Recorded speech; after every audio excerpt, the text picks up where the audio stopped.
기도하겠습니다. 하나님 아버지, 이 시간도 생명의 말씀을 듣는 시간입니다. 아버지, 종의 부족함 때문에 하나님의 말씀이 가려지지 않도록 도와주시고 오직 진리의 말씀, 생명의 말씀, 은혜의 말씀, 능력의 말씀이 선포되어지므로 우리 성도들이 은혜 받게 하시고 힘을 얻게 하시고 성령 충만하게 하시고 세상에 나아가 하나님의 용사로서 귀하게 쓰임받도록 성령께서 역사하여 주옵소서. 모든 영광을 주께 올려드리며 예수 그리스도의 이름으로 기도하옵나이다. 아멘. 할렐루야. 하나님의 은혜가 함께 하시기를 주의 이름으로 축원합니다. 이 시간 인사하실 때 하늘의 행복이 넘치기를 바랍니다. 이렇게 인사하시기 바랍니다. 예, 여러분 개인이나 또 가정이나 모든 곳에서 하나님의 주시는 그런 행복과 기쁨이 넘치는 삶을 사시는 우리 모두가 되어지기를 주의 이름으로 다시 한번 축원드립니다. 오늘 말씀의 제목은 큰 용사가 되는 길, 큰 용사가 되는 길, 이런 제목으로 함께 은혜를 나누고자 합니다. 시대마다 그 시대에 필요한 사람들이 있습니다. 그래서 대통령을 선거할 때도 그 시대에 그때 필요한 일꾼이 어떤 일꾼인가를 생각하고 대통령을 뽑게 되어지고, 그리고 국회의원이나 다른 일꾼들을 세울 때도 마찬가지겠죠. 그 지역이나 그 국가나 어떤 일꾼이 필요할 것인가를 생각하면서 일꾼들을 뽑게 되어집니다.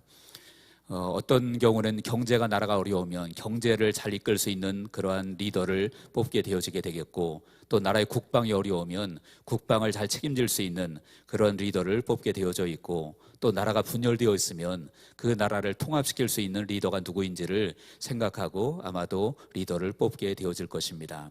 기드온이 살던 시대에는, 오늘 본문의 주인공은 이제 기드온이 등장하고 있는데, 기드온이 살고 있던 시대에는 이스라엘은 한마디로 말하면 미디안의 고통을 받던 그러한 시대였습니다. 오늘 읽지는 않았지만 6장 2절에 보면 그런 말씀이 있죠.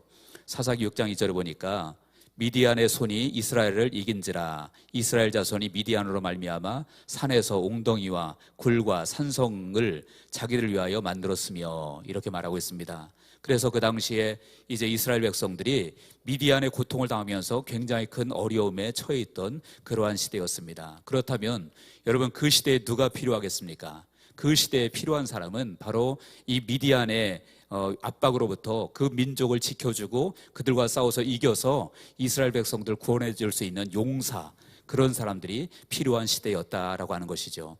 그래서 하나님께서 그러한 이스라엘을 구원하시기 위해서 하나님이 한 사람을 세우십니다. 그 사람이 누구냐 하면 바로 본문에 등장하는 기드온입니다. 그래서 본문 12절에 보니까 그렇게 말씀하고 있죠. 여호와의 사자가 기드온에게 나타나 이르시되 큰 용사여, 여호와께서 너와 함께 하시도다. 기드온을 이제 처음으로 하나님의 천사가 와서 기드온을 만나는 그러한 내용이 나오고 있는데, 거기에 보니까 기드온을 뭐라고 말합니까? 큰 용사라고 이렇게 말하고 있습니다. 그런데 여러분, 사실은 이 말은 전혀 어울리지가 않습니다. 왜냐하면 기드온은 큰 용사라기보다는 오히려 겁쟁이에 가까웠기 때문에 그렇습니다. 본문 11절에 보니까 그 말씀이 나와 있죠.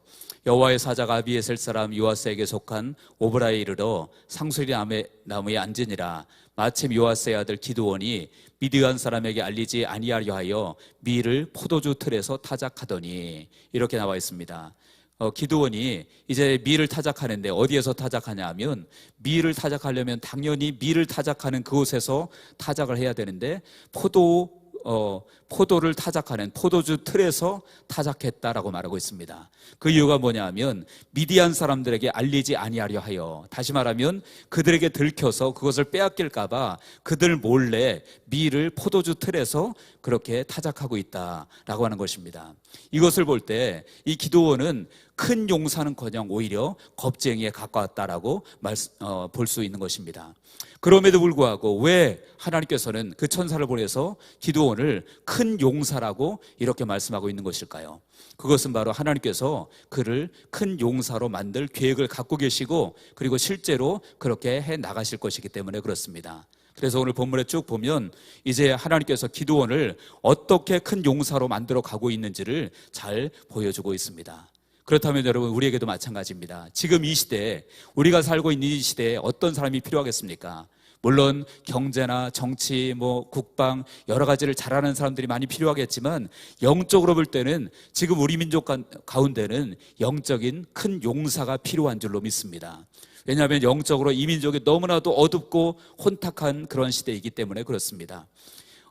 지난주에 정말 너무나도 큰 대형 사고가 일어났는데 그 사고가 일어나고 나서 사람들의 반응을 보십시오. 그거 보면 얼마나 영적으로 이 민족이 어두운지를 알 수가 있습니다. 어떤 사람은 청와대를 용산으로 옮겨서 그렇다, 그런 일이 생겼다, 무속인들이나 할 법한 그런 얘기들을 무속인들이 하는 것이 아니라 정치인들이 그런 얘기를 하고 있습니다.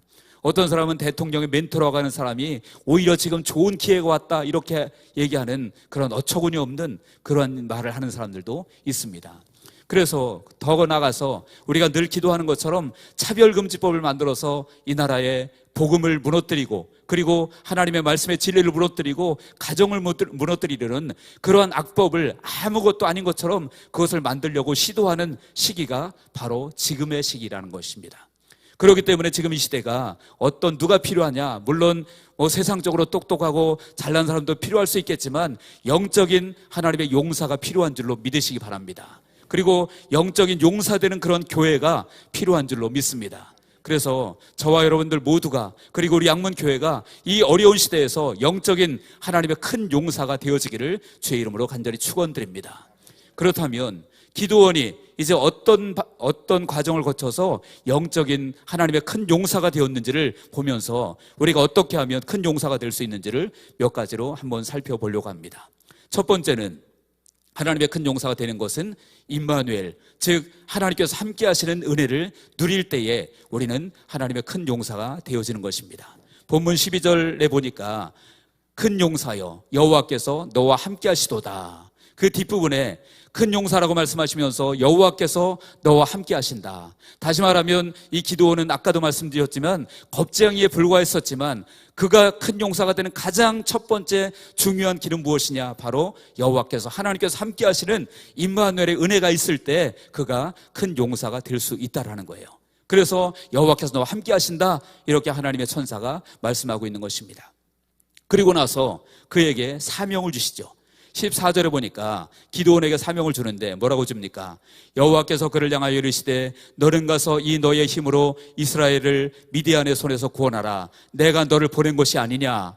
하나님께서 이 기드온을, 겁쟁이였던 기드온을 택해서 너를 보낸다. 그러니까 네가 가서 이 민족을 미디안의 손에서 구원해라. 이렇게 큰 사명을 이제 기드온에게 주시고 있는 것이죠. 그런데 여러분, 그 얘기를 들었던 기드온은 그것에 대해서 내가 가겠습니다 이렇게 반응하는 것이 아니라 오히려 부정적으로, 불신앙적으로 반응을 합니다. 한마디로 말하면 나는 못합니다, 나는 불가능합니다, 이렇게 말하고 있는 것입니다. 그러면서 그 이유를 두 가지 이유를 댑니다. 그 두 가지 이유가 뭐냐면 첫 번째 이유는 하나님이 우리를 버리셨지 않습니까? 그것입니다. 13절에 보시기 바랍니다. 본문 13절 끝에 보니까 그렇게 말씀합니다. 이제 여호와께서 우리를 버리사 미디안의 손에 우리를 넘겨주셨나이다 하니, 다시 말하면 이 기드온이 나는 못한다고 얘기하는 첫 번째 이유가 하나님이 우리를 버리셨지 않습니까? 그러면서 버리셨으면서 어떻게 가서 민족을 구원하라고 또 말씀하십니까? 그러니 나는 못합니다, 이렇게 얘기하고 있는 것입니다. 또 하나, 못한다고, 불가능하다고 말하는 이유는 사실은 너무 약하다라고 말하고 있습니다. 본문 15절에 보니까 기드온이 그렇게 얘기하죠. 그러나 기드온이 그에게 대답하되 오 주여, 내가 무엇으로 이스라엘을 구원하리이까? 보소서, 나의 집은 므낫세 중에 극히 약하고 나는 내 아버지 집에서 가장 작은 자니이다. 나는 가장 작은 자인데, 가장 약한 자인데 내가 어떻게 가서 미디안에서 감히 우리 민족을 구원할 수가 있겠습니까? 나는 못합니다. 이렇게 두 가지 이유를 대는 것입니다. 하나님이 우리를 버리셨기 때문에, 그리고 또 하나는 자신은 너무나 약하기 때문에 하나님께서 주신 사명, 그것은 나에게는 적합하지 않습니다, 어울리지 않습니다, 나는 못합니다, 이렇게 말하고 있는 것이죠. 그런데 여러분, 그런 기도를 향해서 또 주님이 뭐라고 말씀하십니까? 또다시 말씀하시는 것이 내가 반드시 너와 함께 있겠다, 그 말씀을 또 하십니다. 본문 16절입니다. 같이 한번 읽어보겠습니다. 다 같이 시작. 여호와께서 그에게 이르시되 내가 반드시 너와 함께 하리니 내가 미디안 사람 치기를 한 사람을 치듯 하리라 하시니라. 아멘. 하나님께서 말씀하십니다. 내가 반드시 너와 함께 할 것이다. 이 기드온이 나는 못합니다, 하나님이 우리를 버리셨지 않습니까? 더군다나 나는 가장 작은 그러한 지파 중에 하나이고 그 지파 중에서도 우리 집은 가장 작은 집이고 나는 가장 약한 자인데, 그런데 내가 어떻게 할 수 있습니까? 그럴 때 그에게 하시는 말씀이 내가 반드시 너와 함께 있을 것이다. 너는 내 말대로 너는 약하고 부족하고 지금 아무것도 할 수 없는 것처럼 그렇게 연약한 사람일 수 있다. 그러나 분명한 것은, 중요한 것은 내가 반드시 너와 같이 있을 것이다 라고 말씀하고 있는 것입니다. 여러분, 우리가 승리하고 패배하는 길은 나의 힘에 있지 않는 것을 믿으시기 바랍니다. 승리와 패배의 길은 나에게 있는 것이 아니라, 나의 힘에 있는 것이 아니라 바로 하나님께서 나와 함께 하시느냐 그렇지 않느냐 있음을 믿으시기를 주의 이름으로 축원합니다. 그래서 내가 아무리 강한 사람이라고 할지라도 하나님이 함께 하시지 않는다면 나는 승리할 수 없습니다. 그러나 하나님이 함께 하신다면 내가 그 기드온의 고백처럼 가장 약한 자라고 할지라도 나는 승리할 수 있음을 믿으시기를 주의 이름으로 간절히 축원합니다. 그래서 가장 큰 용사가 되는 가장 첩경은 무엇이냐? 바로 임마누엘, 즉 하나님께서 나와 함께 하시는 것, 그것이 큰 용사가 되는 가장 중요한 것임을 믿으시기를 바랍니다. 그래서 다윗도 항상 고백하는 것이 무엇입니까? 나의 왕, 나의 하나님, 그분이 나의 왕이시다, 나의 하나님이시다, 그리고 그분이 나와 함께 하시기 때문에 나는 담대하다라고 고백합니다. 시편 23편 4절을 우리가 잘 아는 말씀이지만 다 같이 한번 읽어보겠습니다. 시작. 내가 사망의 음침한 골짜기로 다닐지라도 해를 두려워하지 않을 것은 주께서 나와 함께 하심이라.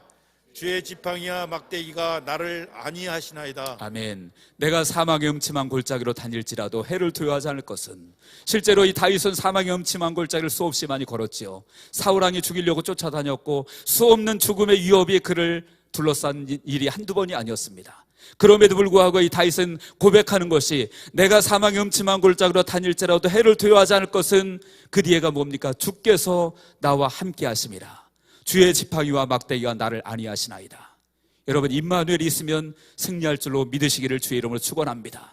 여호수아도 마찬가지였습니다. 여호수아 1장에 보면 하나님께서 여호수아에게 하시는 말씀 중에 가장 많이 하시는 말씀이 두려워하지 말라, 놀라지 말라, 그런 말씀을 많이 하고 계세요. 왜 그렇습니까?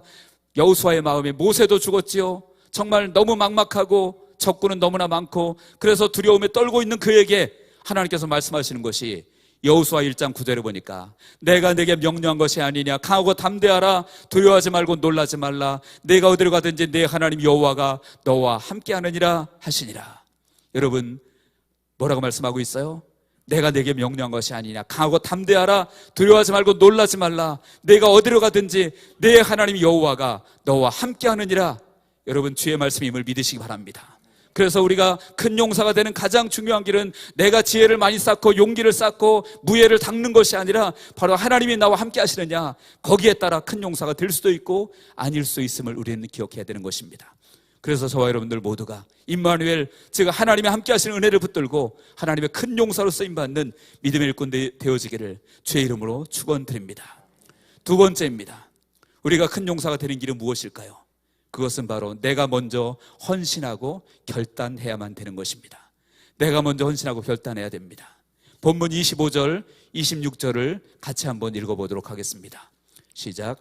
그날 밤에 여호와께서 기드온에게 이르시되 내 아버지에게 있는 수소 곧 7년 된 둘째 수소를 끌어오고 내 아버지에게 있는 바알의 제단을 헐며 그 곁에 아세라 상을 찍고 또 이 산성 꼭대기에 내 하나님 여호와를 위하여 규례 들어 한 제단을 쌓고 그 둘째 수소를 잡아 내가 작은 아세라 나무로 번제를 드릴지니라 하시니라. 아멘. 여러분, 여기에 보니까 중요한 말씀들이 있습니다. 내 아버지 집에 있는 그 바알과 아세라의 상을 헐고 찍으라고 말씀합니다. 그리고 그 내 집에 있는 수소를 가져다가 거기에서 번제로 그 바알과 아세라의 상을 찍은 그것을 땔감으로 써서 그 수소를 이제 번제로 드리라고 하나님께서 말씀하고 있는 것입니다. 그것이 어디에 있었다고요? 내 아버지의 집에 있었다. 그 얘기는 곧 내게 있었다는 것과 마찬가지예요. 아버지의 집에 있으니까 그 기드온에게 있었던 것과 똑같은 거죠. 다시 말하면 그 당시에 정말 많은 사람들이 이제 미디안의 압제를 당하면서도 바알을 섬기고 아사라를 섬기고 그런 우상에 빠져 있었다라는 거예요. 그리고 그것이 누구에게까지 그렇게 하고 있었냐면 기드온의 집까지도 그런 우상에 빠져 있었다라는 것이죠. 그래서 그 집에 바알 제단이 있었고 아사라상이 있었다라고 말하는 것입니다. 그러면서 하나님께서 말씀하시는 것이 그것을 이제 깨라. 바알의 단을, 내 집에 있는 바알의 단을 헐고 아사라상을 찍어서 그 제목을 그것을 가지고 땔감으로 써서 수소를 가지고 하나님께 번제로 드려라 라고 말씀하고 있는 것입니다. 여러분, 수소를 드리는 것은 무엇입니까? 그 당시에 하나님께 제사를 드리는 것은 이제 죄인들이 제물을 가지고 와서 제물에 안수를 합니다. 그 얘기는 그 제물에게 나 자신을 전가시키는 거예요. 그래서 제물이 죽는 것은 곧 누가 죽는 것이냐면 내가 죽는 것입니다. 그래서 제물을 하나님께 드린다는 것은 곧 나를 주님 앞에 드린다는 것이에요. 그리고 바알의 잔을 헐고 그리고 아사라의 상을 꺾고 그 집에 있는 바알과 아사라의 상을 다 꺾어서 헐고 없애버리고 그것을 태워서 번제로 드리라는 것은 무엇입니까? 바로 우리 안에 있는, 내 안에 있는 우상, 그것들을 깨뜨리지 않으면 안 된다라는 것이죠. 그래서 내 안에 있는 것들을 먼저 깨뜨리고 내 안에 있는 우상들을 깨뜨리고 그리고 나를 하나님 앞에 온전하게 믿음으로 하나님께 산 제물로 드려질 때 비로소 그 사람이 하나님의 큰 용사로서 쓰임받을 수 있게 되어진다는 거예요. 하나님의 일을 한다고 하면서 내 안에 있는 우상을 그대로 간직하고 내 속에는 우상으로 꽉 차 있으면서 하나님 아닌 다른 것들로 꽉 차 있으면서 그리고 나 자신을 주님께 드리지도 못하고 형식적으로 그냥 교회만 왔다 갔다 하면서 하나님의 큰 용사가 될 수는 결코 없다고 하는 사실입니다. 교회도 마찬가지입니다. 교회가 정말로 하나님께서 쓰시는 교회가 되기 위해서는 교회가 온전한 하나님의 교회로 세워질 때 비로소 교회가 하나님의 큰 용사적인 교회로 쓰임받게 될 줄로 믿습니다. 그리고 우리 성도들과 우리 교회가 그렇게 되어지기를 주의 이름으로 축원합니다. 그래서 주님은 항상 이제는 우리 안에 있는 우상, 우리 안에 있는 잘못된 것들을 제거하기를 원하십니다. 그것들을 깨버리기를 원하십니다. 그것이 깨뜨리지 못하고 제거하지 못하는 한 우리는 하나님의 용사로서 결코 쓰임받을 수 없게 되어지는 것입니다. 여러분, 야곱에게도 마찬가지였어요. 하나님은요, 야곱을 회복시켜가는 과정 중에 이제 그가 외삼촌 라반의 집에서 20년 동안 그 봉사하다가 돌아오게 됐죠. 돌아왔을 때 그 형을 맞닥뜨립니다. 400명의 군사를 이끌고 오는 형을 맞닥뜨리죠. 그리고 야복강에서 야곱이 결사적으로 하나님께 기도하죠. 씨름하죠. 그리고 나서 이제 그 형을 만났는데 형이 400명의 군사를 이끌고 왔지만 전혀 해치지 않고 오히려 거기서 서로 울면서 화해를 하게 되어집니다. 이때 야곱이 어떻게 반응합니까? 그 후에 야곱의 모습이 중요합니다. 여러분, 야곱이 많이 풀어졌던 것 같아요. 이제 끝났다. 이제 위험한 것은 다 지났다. 이제는 안심이다 라고 말했고 아버지 집으로 가던 길을 멈추고 세겜이라고 하는 땅에서 거기서 짐승의 우릿간을 짓고 집을 짓고 거기 그냥 머물러 살게 됩니다. 그랬을 때 그의 딸 디나가 그곳 세겜 추장의 아들로부터 강간을 당하게 되어지죠. 그리고 나서 하나님께서 야곱에게 말씀하십니다. 이제 너에게 있는 모든 우상을 버려야 된다. 그리고 내가 처음에 베델에서 하나님 만났을 때 하나님께 약속했던 것을 기억하고 그곳으로 돌아가야 된다라고 하나님이 말씀하십니다. 이 말씀이 창세기 35장 1절과 2절입니다. 다 같이 한번 읽어보도록 하겠습니다. 시작. 하나님이 야곱에게 이르시되 일어나 베델로 올라가서 거기 거주하며 내가 내 형 에서의 낯을 피하여 도망하던 때에 내게 나타났던 하나님께 거기서 제단을 쌓아라 하신지라. 야곱이 이에 자기 집안 사람과 자기와 함께한 모든 자에게 이르되 너희 중에 있는 이방 신상들을 버리고 자신을 정결하게 하고 너희들의 의복을 바꾸어 입으라. 아멘. 여기 끝에 보니까 너희 중에 있는 이방 신상들을 버리고 자신을 정결하게 하고 너희들의 의복을 바꾸어 입으라. 하나님께서 말씀하십니다. 베델로 돌아가라라고 말씀하시면서 그들에게 요구한 것이 바로 이방 신상들을 버리고 자신들을 정결하게 하고 너희 의복을 바꾸라. 다시 말하면 너희가 여전히 가지고 있는 그 우상들을 다 버리지 않으면 안 된다라고 말씀하고 있는 거예요. 실제로 야곱과 그 딸들이 그 라반의 딸들, 야곱의 아내들이 올 때 그들은 외삼촌의 집에서 드라빔이라고 하는 우상을 가지고 왔었고요, 여전히 버리지 못하고 그 모든 우상들을 소유하고 있었다, 그런 말씀입니다. 그랬을 때 하나님께서는 그것을 말씀하시면서 이제 그 모든 것들 버려야 된다. 그리고 내가 베델에서 하나님 처음에 만났을 때 나에게 한 약속, 하나님께서 나를 이곳에 돌아오게 하시면 하나님이 나의 하나님이 되실 것이고, 그리고 이 집은 하나님의 집이 될 것이고, 그리고 내가 10분의 1을 하나님께 드리겠습니다 했던 그 약속을 주님은 다시 한번 야곱에게 상기시키고 있는 것입니다. 그래서 이방 신상 우상을 버리지 않으면 결단코 하나님의 일꾼으로서 쓰임받을 수 없기에 하나님은 야곱에게도 그런 말씀을 하신 것입니다. 우리에게도 마찬가지입니다. 여러분, 우리에게 과연 우리 안에 우상이 없는지 돌아볼 수 있기를 바랍니다. 눈에 보이는 우상이 없을지 모릅니다. 나는 절에 가본 적도 없고 점친 적도 없고 혹시 그럴지도 모릅니다. 그러나 우리 안에 나만 알고 있는, 아니면 나도 모르는 하나님이 아시는 숨겨진 우상이 있을 수 있습니다. 자녀가 우상일 수 있고, 돈이 우상일 수 있고, 더 나아가서는 나 자신이 우상일 수도 있습니다. 그런 모든 것들을 버려버리지 않으면 하나님 앞에 용사로서 쓰임받을 수 없음을 기억하시기 바랍니다. 그래서 저와 여러분들은 정말 내 안에 있는 것들 다시 한번 깊이 생각해보고, 하나님이 원치 않는 것, 하나님이 아닌 다른 것들이 우상이 되어져 있다고 한다면 그것들을 깨부수고, 그리고 주님 앞에 나를 드려서 하나님의 용사로 쓰임받는 일꾼 되어지기를 주의 이름으로 축원합니다. 세 번째입니다.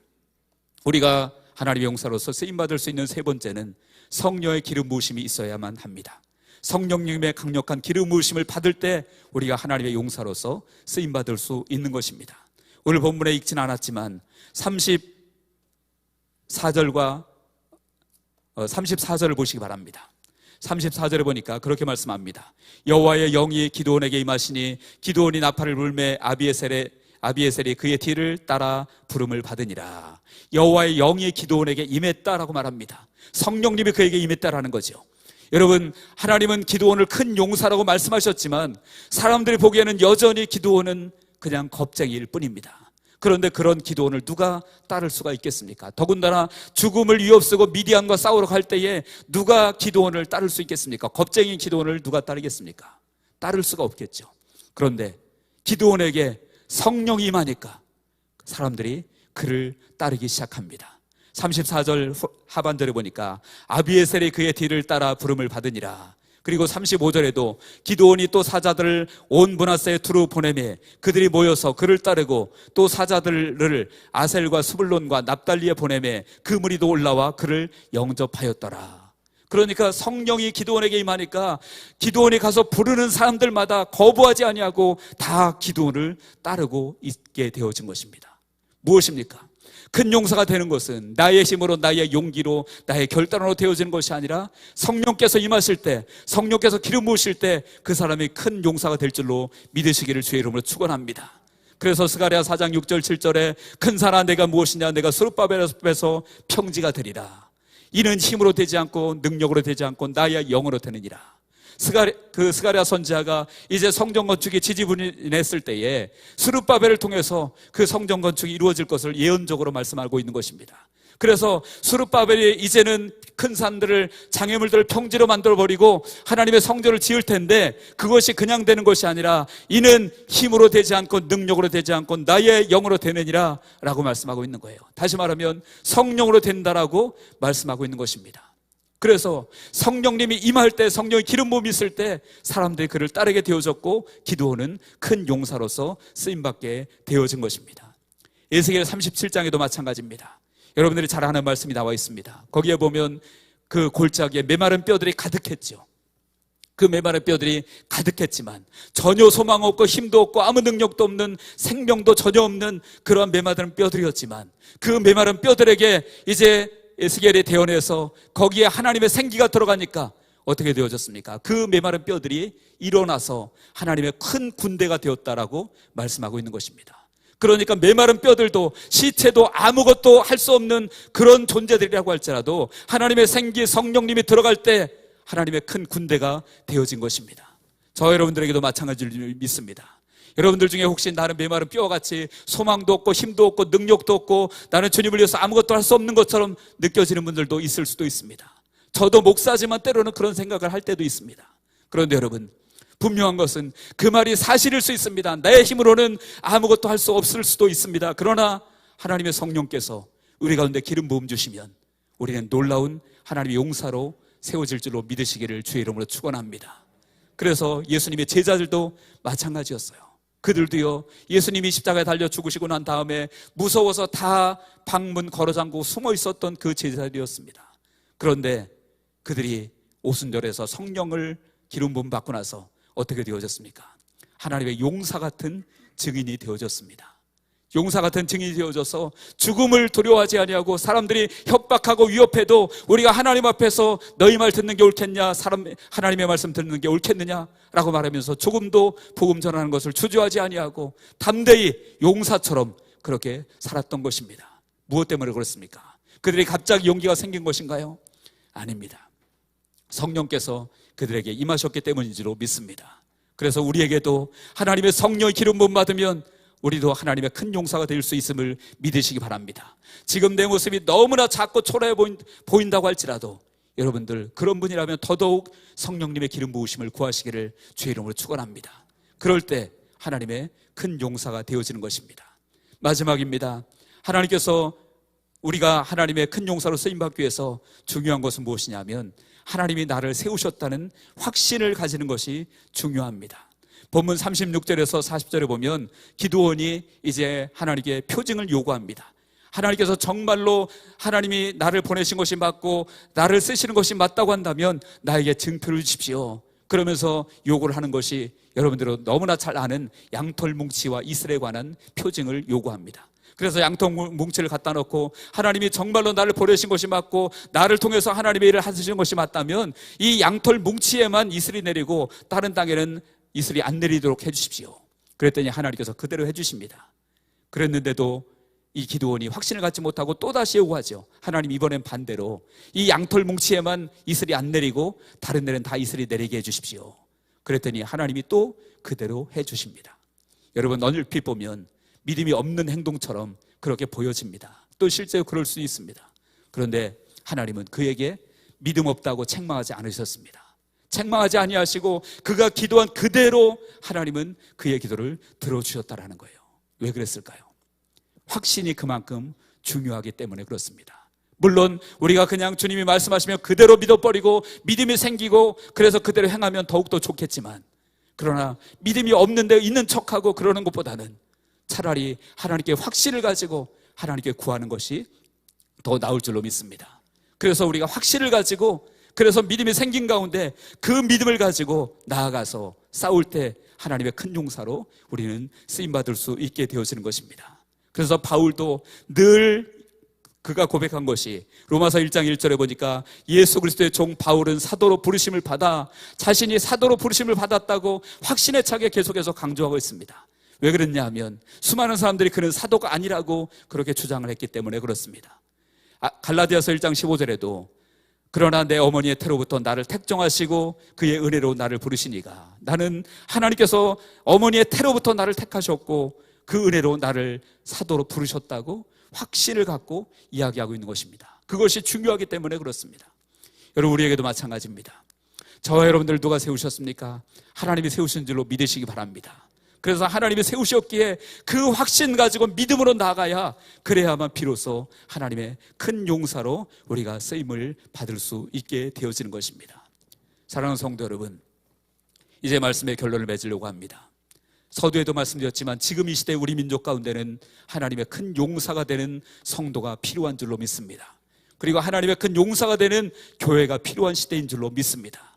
너무나 많은 영적으로 혼탁해서 정말로 불신앙이 판을 치고 악한 영들이 판을 치고 그래서 세상을 완전히 어지럽히고 나라를 뒤집어 엎으려고 하는 이 순간에 우리가 무엇이 필요하겠습니까? 다른 것이 필요한 것이 아니라 하나님의 큰 용사가 필요한 줄로 믿습니다. 영적인 어둠의 세력들을 물리치고 이 나라를 반석 위에 세울 수 있는, 그래서 그렇게 그것을 위해서 기도하고 나아가서 싸울 수 있는 그러한 사람들이 필요한 줄로 믿습니다.